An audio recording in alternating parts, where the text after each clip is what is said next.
Hello, everybody. Bob Calvert here, life member from 2009, but one of probably the first associate members for the Tasmanian Chamber of Mines back in 1985 when a state manager for Atlas Copco in those days. We were initially part and parcel of that original organisation.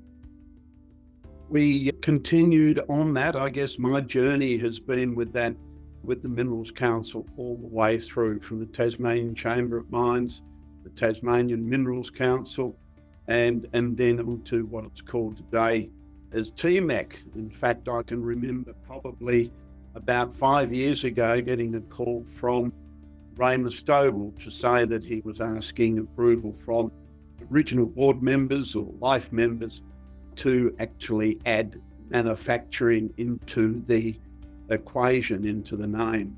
Now, the whole thing about changing the name in Harry Stackpool's year as president, taking that from the Chamber of Mines to the Tasmanian Minerals Council, opened up a great plethora of opportunity and more of an awareness. Talking about awareness, I can recall in 1993 or thereabouts, the Australian Minerals Council had a national survey done of what was the mining industry's acceptance. And believe it or not, the city right around Australia that was on the nose as far as mining was concerned was Launceston. So we came to the conclusion that we would have a mining week. We later called it the Minerals Week, and that ran for several years. It included events at the Launceston shows and also the Royal Hobart show. We, at the time, had also integrated the education sector into our portfolio with the addition of Ron Bugg, who became our education officer from the education department. That mining week, which started in 1992, so I started in 1991, it involved steam train journeys to the West Coast, down from Burnie to Rosebery. It involved going down to the first underground mechanised mine in Australia. The Rosley Children's Choir sang underground at Queenstown, Mount Lyell. We had an underground dinner at Renison. Rosebery opened up its doors. So it gave the opportunity for the public to understand a lot more about what the mining industry was all about. And we need to continue pushing that forward.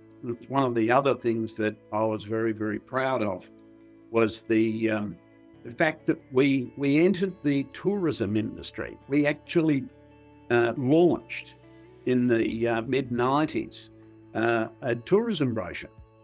And that meant that people, when they were getting off the spirits or whatever they were called back in those days, we had these brochures. It's called Tassie from the Inside. And it meant that when people were driving down the West Coast, they could actually, as they went through Rosebery, there was a little bit of story about Rosebery. The same to do with Savage River, the same to do with around Waratah. What was it there for? Why did it all start? Etc., etc. So it was all special. And the building behind us, it was suggested we need to have a physical presence. The board able to secure that building, and that became the home of the mining and minerals processing industry, right in the heart of Hobart, adjacent to Parliament House. So we were right in their face.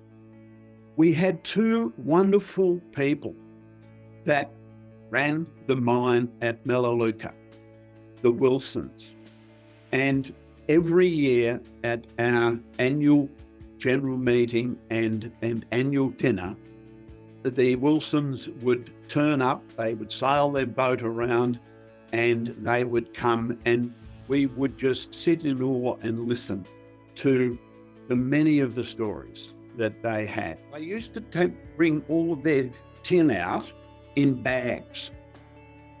But in his later years, he thought, well, that's crazy. Why don't we smelt it down into ingots? So he built the southernmost tin smelter in the world.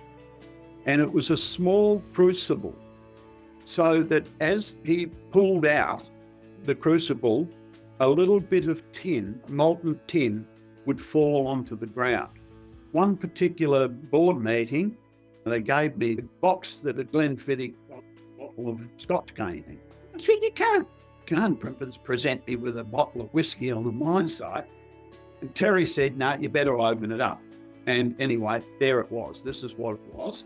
Little Huon pine base that he made that it sits on. And if anything, that to me is, very, very special. All in all, this has been a great journey and it continues.